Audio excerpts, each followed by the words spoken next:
dan musisi-musisi untuk bernyanyi, untuk memainkan musik.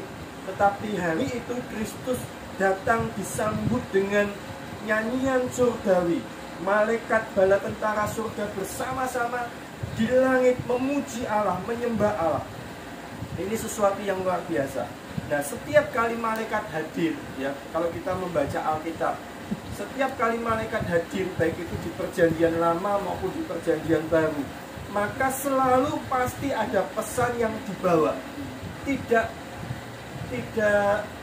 Malaikat tidak hadir menjumpai manusia dengan sia-sia, tetapi malaikat, ketika seseorang berjumpa dengan malaikat, pasti ada pesan yang dibawa dari Tuhan kepada manusia oleh malaikat.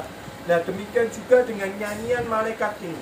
Nyanyian para malaikat yang dinyanyikan bersama-sama seluruh bala tentara surga. Ini adalah sebuah pesan dari surga, pesan dari Bapa, pesan dari Allah kepada manusia di bumi pada waktu itu. Nah, apa pesannya?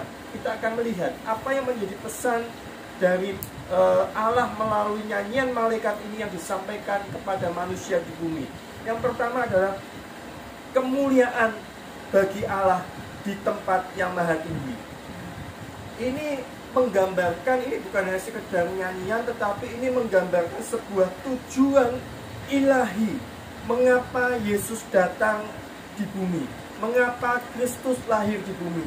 Kemuliaan bagi Allah di tempat yang maha tinggi. Ini sebuah rancangan Allah di dalam hidup Yesus ketika dia lahir ke dunia, ketika dia ada di bumi, yaitu Allah dipermuliakan melalui kelahiran Yesus. Allah dipermuliakan karena karya-karya Yesus di muka bumi, ya. Dan karya-karya keselamatan yang Yesus kerjakan adalah kemuliaan yang tertinggi bagi Allah. Jadi pesan yang disampaikan malaikat kepada dunia adalah bahwa kelahiran Kristus di bumi itu mendatangkan kemuliaan bagi Allah. Nah, teman-teman yang dikasihi Tuhan, setiap kelahiran pasti ada tujuan Allah.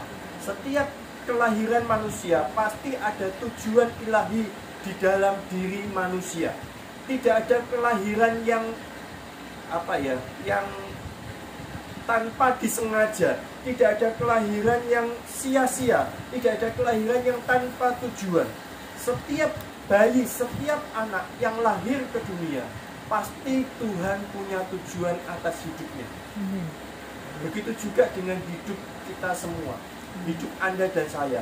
Kita ada di dunia ini, Tuhan punya tujuan atas hidup kita. Kita ada di dunia ini bukan kata orang ngebak-ngebakin dunia, istilahnya mau mampir ngombe, ya. Hidup di dunia ini hanya mampir ngombe, enggak. Hidup di dunia ini bukan cuma transit, bukan cuma numpang lewat, ya, bukan cuma